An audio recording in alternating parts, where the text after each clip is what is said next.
Tonight on CTV News, the issues still smouldering over the Solid Energy job losses. What next for the company? Canterbury students take to the driver's seat, all in the name of safety, and the latest in local business. Broadcasting across Canterbury, from the CTV studio, this is First at 5. Kia ora, good evening. Welcome to CTV News, now streaming live every night at ctv.co.nz. Well, their jobs are safe for now. Solid Energy workers will keep their jobs, but it's now down to the creditors who'll decide if the business stays afloat. Workers at Solid Energy have escaped job cuts, for now at least. The struggling state-owned coal company announced today it would be put into temporary voluntary administration. The EPMU says Solid Energy's workers around the country are relieved that today's decision doesn't include closures or immediate redundancies. Many had been expecting the company's Christchurch head office to announce closure and layoffs, but the union is concerned this could still happen.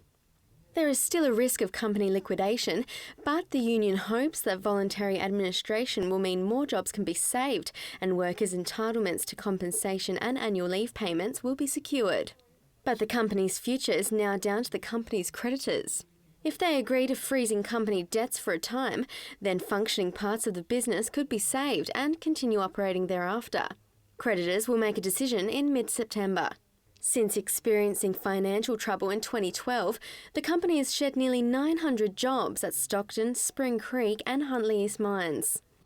The man accused of murdering Ihaka Stokes may continue to have name suppression. A High Court judge reserved his decision today on whether to continue or not. The judge says he will decide reasonably promptly. He has also reserved his decision on the man's application for bail. The 22-year-old has pleaded not guilty to charges of assault and murdering the 14-month-old last month. He will appear in the High Court in Christchurch in October. And still with the courts, he robbed his grandparents, but a 21-year-old will get a second chance before he's sentenced next month. A man who has pleaded guilty to burglaring his grandparents' farm says he did so because he was threatened by a patched gang member. 21-year-old Taylor Holmes appeared in the Christchurch District Court today. He admitted to burglaring the North Canterbury farmhouse and the aggravated assault of a man whose vehicle he rammed that was blocking his exit. Holmes said he went onto the farm with an alleged co-offender to take firearms, breaking into a cabinet. The court heard 3 rifles were taken, but they later returned to the property to steal bolts for those rifles. The court heard a man became aware the burglary was happening and attempted to block Holmes with his car. Holmes rammed the car, causing moderate damage to it, but no injuries to the victim. Holmes was arrested shortly after on Culverden Road. He told police the co-offender was a patched gang member who threatened him. Holmes has been remanded on bail and will be sentenced in late September. They're getting more land and nearly for free. Canterbury's AMP Association will get the use of spare council land in Wigram for the next 35 years. Chelsea Daniels has more. The Canterbury AMP Association has managed to secure an adjacent land from the council for the next 35 years. The association will pay a token lease fee of $1 a year for this duration, which it says it needs for expansion. The council recognised the important contribution that the AMP show makes and how it is an important part of the city's culture. The AMP show have over 100 years history with this city. They're a major player with the city. The AMP show is a major giver back to this city and is the marriage between country or rural and city. So I mean, it's so important for us. You're absolutely right that it is in our best interests to work with them. What we're accepting is that the Christchurch City Council is in partnership with the Canterbury Agricultural and Pastoral Association. That's what this resolution accepts. The Christchurch City Council signed off on the decision today after debating 3 options on the recommendation. The report was commissioned in June this year, requesting that staff come back with options to provide for the association. The first was to grant the association with a 35-year lease, the minimum requirement under regulations. The second, in which the ANP preferred, was a 100-year lease. The third was to investigate options to rezone and sell the land. And the last was to leave everything as it is. The AMP Association says it needs to expand because it is currently unable to operate and grow its annual show due to grazing and car parking constraints. The only reason, as I say, we're limited to 35 years recommendation is because of current leasing practices. We have no issue with 100 years. I don't see any foreseeable issues with 100 years. They decided to adopt the report as a whole, going forward with staff recommendations and giving the Canterbury Agricultural and Pastoral Association a 35-year tenure for the extra land. Chelsea Daniels, CTV News. And while the government and builders jostle over who's to blame for shoddy underfloor repairs, a community group is urging calm, saying the leaked information is not the final document. Chelsea Daniels has the details.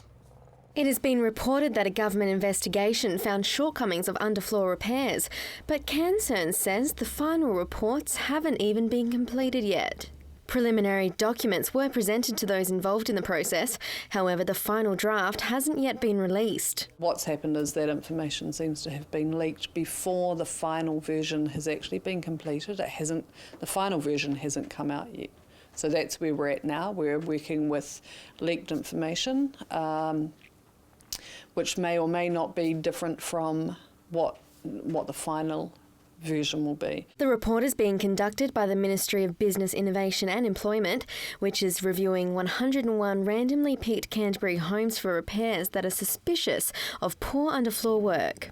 This report has been a while in the making, and the delay is causing panic. We don't have any visibility on why the delays. This report, in its final version, was expected to come out about at least a month ago. So there certainly have been delays, and we don't know why. We don't understand why. What I have heard is that EQC has not yet seen the final version either, so it hasn't gone to them either. The report aims to look at consented structural work and quality of the work, and as a result, Leanne believes the blame shouldn't solely lie on contractors.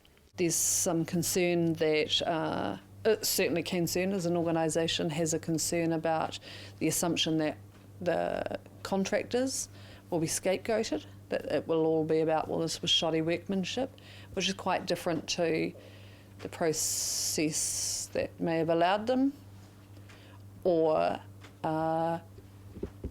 we've heard from contractors that they were put in situations which they were really uncomfortable with, but they felt like they had to do the work because that was their bread and butter. She says release of the unfinished report has created a widespread panic, and for residents not to lose faith or trust. Any residents who were perhaps concerned about the quality of their foundation repairs, there's a lot of panic. We see that already. It's hit the media, it's hit the social media. Those comments are not good comments. So now we've got to deal with, we all, and I say we, everybody now who's still working in this space has to deal with the panic response of people, and how do we give them some certainty. So it would be great if this report came out. In the report, they looked at a really specific issue. Were the quality of the repairs of the underground work coming up to code? The indications from the prelim was that there are certainly some areas that EQC is going to have to go back and look at, and so they have committed to reviewing properties that are that the report may have highlighted concerns with, and to fixing those repairs. So I think that's the first bit that we need the residents to hear, that A, we're not dealing with facts yet, and B, even though we're not dealing with facts, EQC has said that they've already put in place a process with which those concerned homeowners won't have to fight to be reviewed. They'll actually be reviewed. As it stands, Cancern aren't aware when the final report is due to be released. Chelsea Daniels, CTV News. And still to come here on CTV News, training for a long ride. We go behind the scenes of Kiwi Rail's safety awareness.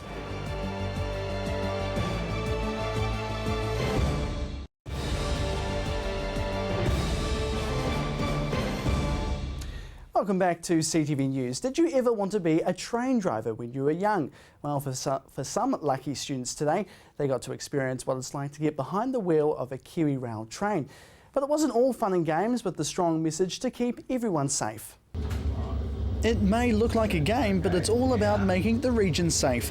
These trainee train drivers got to have an insider look into how Kiwi Rail's locomotives operate. This is about giving some children from Christchurch an opportunity to learn what it's like to drive a train.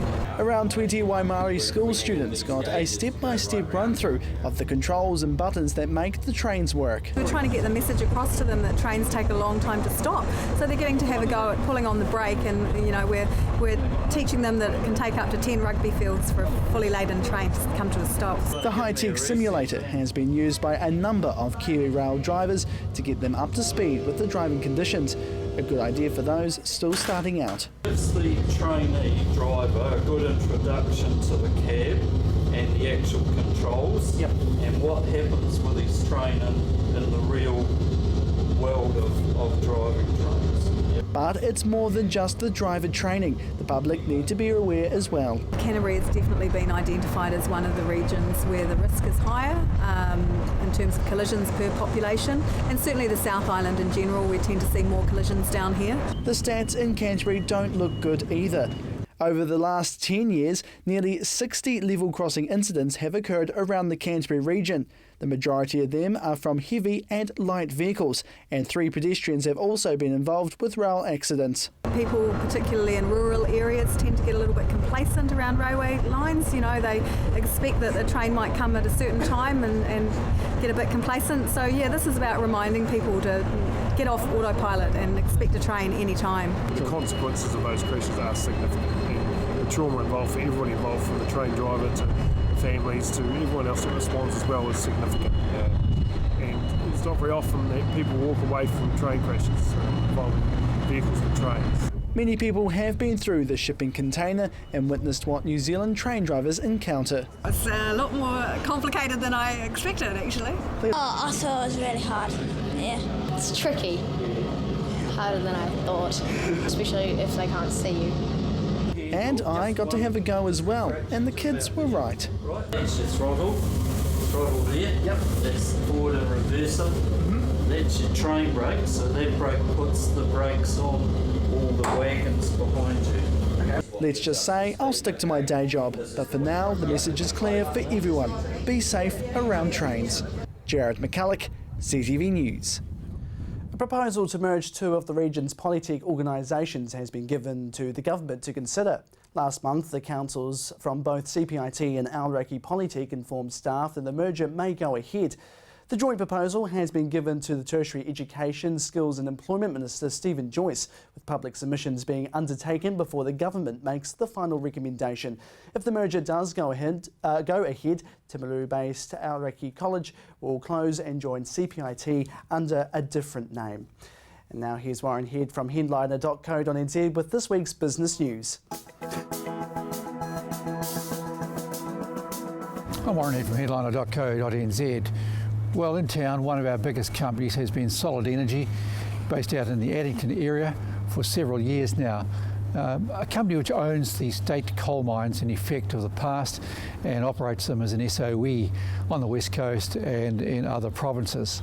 So today the company was talking about voluntary administration. The background to that is that it has a debt package behind it of $300 million. It cannot shake off.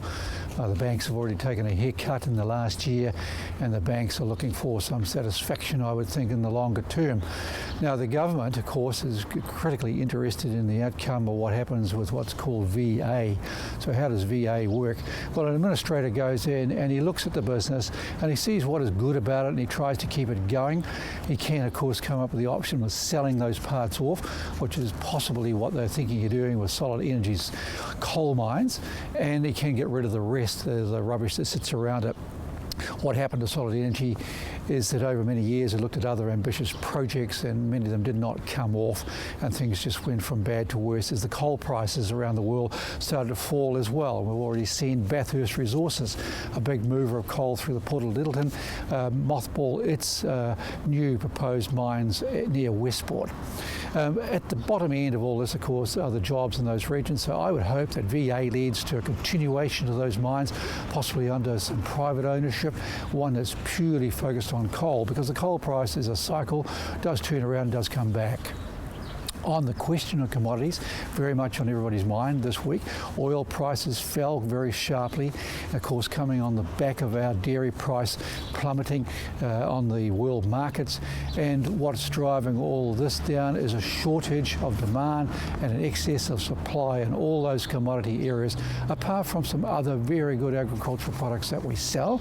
And we have another business called tourism, which is likely to be benefiting now from the lower exchange rate of the New Zealand dollar with the US dollar. Start looking for American tourists back on our shopping streets this summer.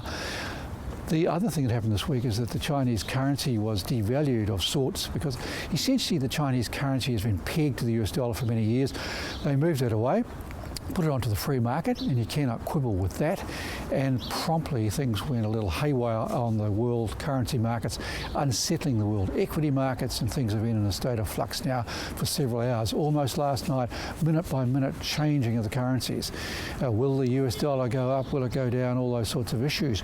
Well, along the way our currency has managed to stay pretty stable at about 66 cents to the US dollar, and that's at a level that's probably still likely to have a little bit of flux downwards, I would think, in that. So if that comes down further, it simply means that we get a lot more for our exports overseas. So it's not a bad thing in the overall picture of international trade. And of course it makes American, European, German tourists spend a little bit more because they have much more to spend when they've got a lower Kiwi dollar. I'm Warren Head for Headliner.co.nz.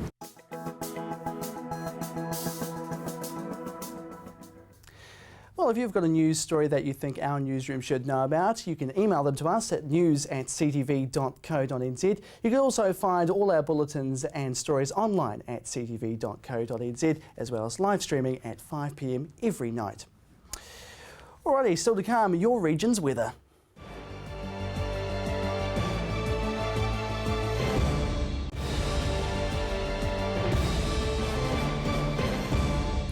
Welcome back to CTV News. What did you know? You can catch up with our news in just 1 minute at our Facebook page, facebook.com/Canterbury Television. We also have our weather bulletin that goes up every night as well, along with a video from Rolleston Primary School as well, where they came in and did the weather for us. They did a great job as well.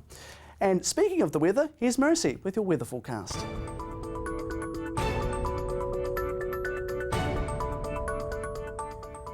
Kia ora Canterbury. Well, lots of northeasterly winds breezing through the Canterbury region today. Fine spells for most, but a few spillover showers for some. Today's highs for South Canterbury, 10 degrees for Timaru, 11 degrees for Geraldine, Temuka and Waimate.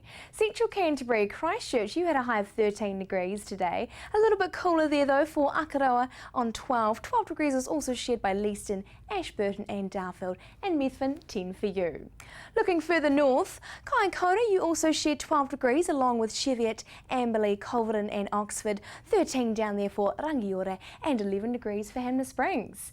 And over to the Alpine region, 7 degrees today for Arthur's Pass and Lake Tekapo. Tomorrow's weather for Timaru, not looking too bad, however we are expecting a few showers later on the evening, 12 degrees for your high and cloudy patches in sunshine.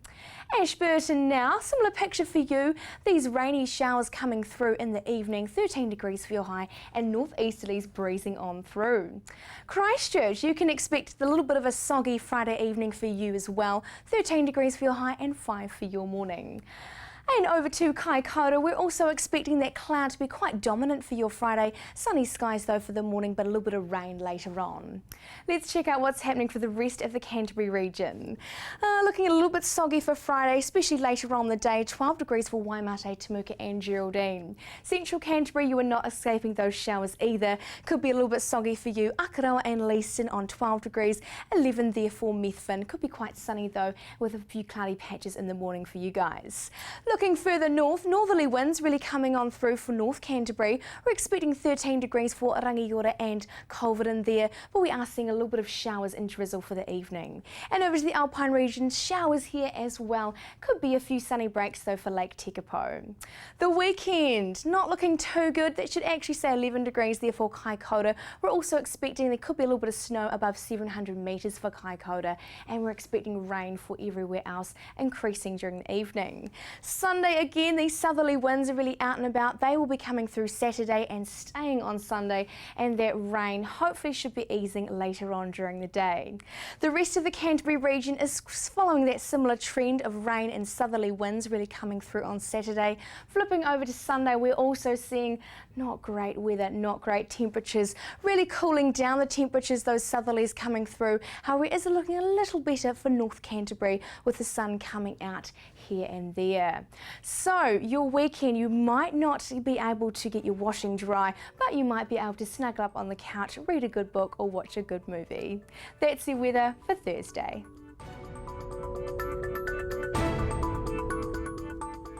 Thanks for that, Mercy. And just before we go tonight, the Rugby World Cup is just over a month away from the first kick-off in England. I'm excited, and I'm also excited because once again, Air New Zealand has created another in-flight safety video masterpiece in anticipation for this year's tournament. Featuring some of Canterbury's well-known rugby legends, the concept inspired by the Hollywood movie franchise Men in Black stars Captain Richie McCaw and Dan Carter, along with Israel Dagg rapping the safety instructions alongside singer Stan Walker. Take a look. Hey, here we go. Sit back, relax, let's go. Let's get this started, but before this plane's departed, obey instructions from your crew. All lighted signs and placards too. Loose items you're brought on board must be secured and safely stowed. Up in the locker, overhead, or underneath the seat instead. This right here's a seatbelt sign, so buckle up if it should shine. Belt sits low across your hips, you know it fits, man, when it clicks. Keep it on throughout the flight, but if you need to stand upright, lift the lever to release. You're doing well, my MIBs. Here come the men in black. They are no pretenders. Here come the men in black. Great German defenders. If a mass from overhead comes down, pull it down, don't be a clown.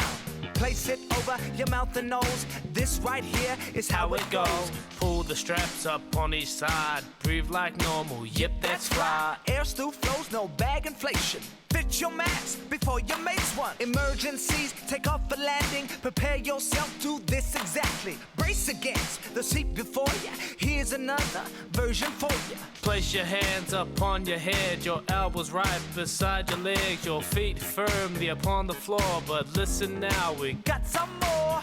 Things are going super breezy. Finding jackets is quite easy. Life jackets in easy reach are found right here beneath your seat. They're easy fastened, sitting down. Rip back the tag to get it out. Overhead and on like so. Clip the waistband, tighten, yo. The red tab inflates your life jacket, but only pull it as you exit. For more inflation, blow the mouthpiece. Infant life jackets, crew have got these. Crew are pointing out your exits. Count the rows to find your nearest. Make sure that you look behind you. In darkness, escape path lights will guide you. Here come the men in black. They are no pretenders. Here come the men in black. Champion contenders. I'm just jiving in here. It's going to be stuck in my head all night now. The video can be viewed in full online and across the Air New Zealand fleet from today. Very, very cool indeed. But for now, that is CTV News for Thursday. Thanks so much for joining us. I'm Jared McCulloch. Have a great evening.